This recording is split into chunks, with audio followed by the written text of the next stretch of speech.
Hi everyone, it's Laura Volpes for Studio Katia, and in today's video I'm going to share with you a summer-themed card featuring the European window die.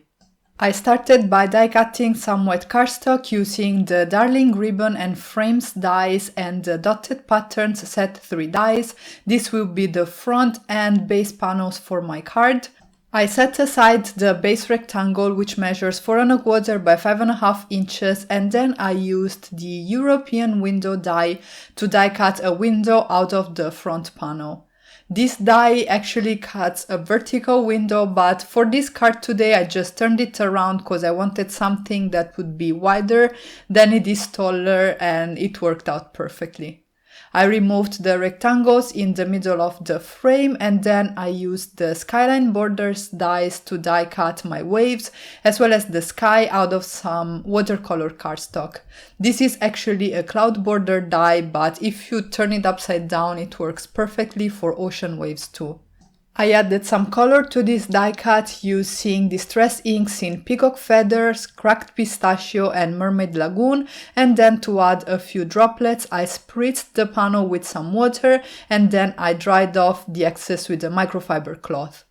For the sky I went for an orange color palette and I started with Squeezed Lemonade. I then moved on to Dried Marigold and my darkest color is Ripe Persimmon. Because I wanted to add some clouds, I just marked the size of the window on my panel, and then I'm using a large paintbrush and some clean water to draw in the shapes of the clouds. I am basically reactivating the distress inks so that I can dab off the excess, and then with a little bit of clear gesso that I diluted with some water, I am making those clouds a little bit lighter as well.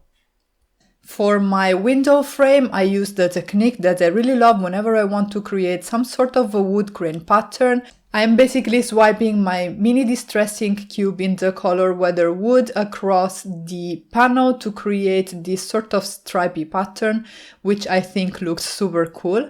And once that is done, I can put this aside to dry.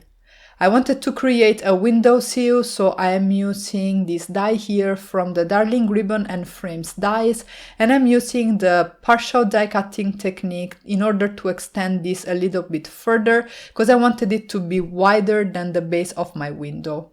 I am die cutting it again out of some watercolor cardstock, and I'm going to add a little bit of color to it later on. And at this stage, I am basically getting everything ready to assemble my card. I trimmed down my scene here to the size of the window. Actually, I trimmed it to be a little bit larger so that I could use it to back my front panel here.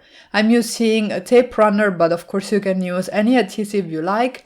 To back the window, I am going to use some acetate, and this will add a nice shine that will create the effect of glass. And then I can adhere everything together with the window there in the center and my window sill that I am ink blending with Worn Lipstick Distress Oxide will go under the window itself. I decided to bring in a little bit more of that pink to the base of my card, and that's why I am blending Worn Lipstick also around the edges there, and then I could glue everything together. Next, it was time to decorate this scene with some images, and I decided to use the CACTUS Hugs stamp set and to stamp 3 different images on some white stamping paper. For my coloring, I'm using Illustrator alcohol markers, and I decided to use kind of a teal blue / mint green for the cacti and a lavender color for the vases. I die cut everything with the coordinating dies, and then for my sentiment I used one of the greetings from the CRAFTASTIC stamp set by Studio Katia. I'm stamping it with white pigment ink that I am applying with a finger dauber, and this is because this ink pad is very juicy, and this way I can sort of control the amount of ink I'm going to add to my stamp. I adhered the images to my scene, and then I finished everything off with some iridescent confetti here by Studio Katia that I adhered with my embellishment wand. And here is the finished result. I have to say that I really love the summer vibes. If you haven't already, don't forget to subscribe to the Studio Katia channel, and as always, thank you all so much for stopping by and have a great day.